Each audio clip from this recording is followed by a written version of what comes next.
Tu cours dans une ruelle sombre à la recherche de ce nouveau bar où tes amis t'attendent. Tu entends toutes sortes de sons effrayants et mystérieux. Aïe! Qu'est-ce que c'était? Un monstre vient de te sauter sur la tête. Tu sprintes encore quelques secondes, tu atteins enfin ta destination. Et tout le monde commence à se moquer de toi. Tu leur cries d'appeler les secours.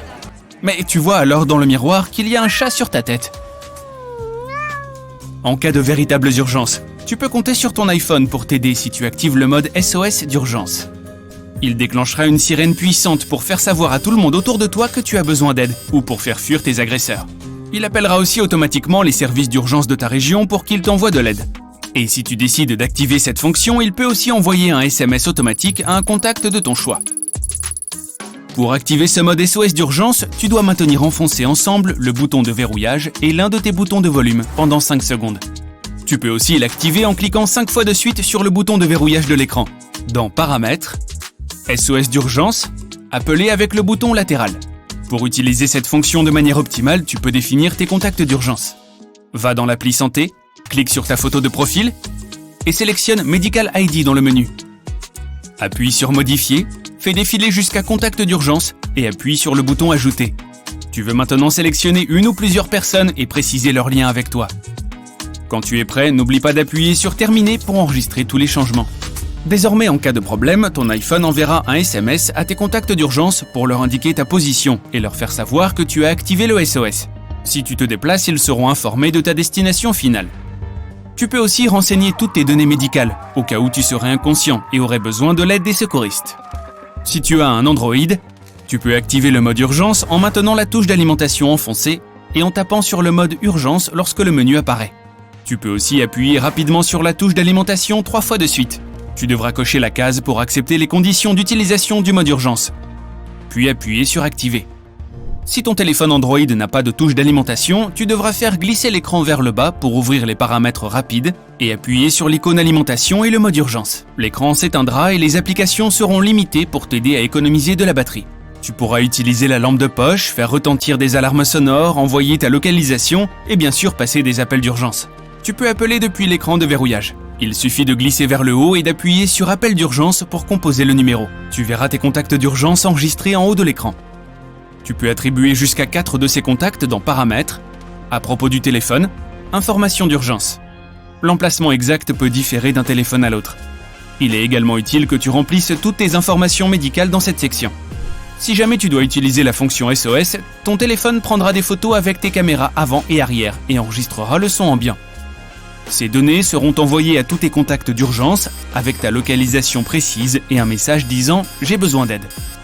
Si ton Android n'a pas de réseau ou fonctionne sans carte SIM, il te permettra quand même d'appeler le 112 en captant le signal d'un autre opérateur.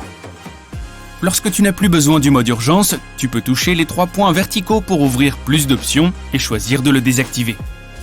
Si tu veux savoir quelle est la puissance exacte de ton signal, désactive le Wi-Fi et appelle ce numéro. Cela lancera l'outil Field Test. Sur les anciens iOS, il t'affichera un numéro dans le coin supérieur gauche de l'écran. Si tu as un iOS plus récent, il ouvrira le menu principal avec les infos sur l'appareil. Appuie sur LTE, puis sur Serving Cell Mise. RSRP0 et RSPR1 sont la force de ton signal cellulaire en chiffres. Ils sont plus précis que les barres et toujours négatifs. Plus le chiffre est proche de -50, mieux c'est. -130 est le pire que tu puisses avoir. Sur un Android, tu peux trouver cette information dans Paramètres, plus d'options ou plus de paramètres. Ouvre à propos du téléphone, va jusqu'à réseau mobile, puis appuie sur puissance du signal. Si tu ne trouves pas, essaie type de réseau ou statut SIM. N'éteins jamais ton téléphone en cas d'urgence, même si ta batterie est faible. Si tu le laisses allumer, il permettra au service d'urgence de te contacter et de te retrouver grâce aux fonctions GPS. Si tu ne veux pas passer en mode d'urgence pour une raison quelconque, mais que tu veux garder ta batterie en vie plus longtemps, baisse la luminosité de l'écran et règle-le pour qu'il s'éteigne après le temps le plus court possible. Désactive les vibrations, le Wi-Fi, le Bluetooth et l'itinérance des données et ne lance aucune application à l'exception des applications d'urgence. Ne cherche pas à éteindre les apps d'arrière-plan une par une car cela consomme plus de batterie que de les laisser en arrière-plan. Si tu es sorti avec tes amis ou tes collègues et que tu dois traverser une zone dangereuse, tu peux suivre l'emplacement de tout le monde sur WhatsApp en utilisant la fonction Live Location. Tout d'abord, tu dois donner à l'application la permission de voir ta localisation. Dans Paramètres, Appli, autorisation, localisation, activer WhatsApp. Cela peut légèrement différer d'un téléphone à l'autre, mais le principe est le même. Ensuite, ouvre la conversation et appuie sur Joindre. Choisis Localisation et partager la localisation en direct. Tu peux alors choisir la durée pendant laquelle tu veux la partager avec les participants d'une conversation individuelle ou de groupe.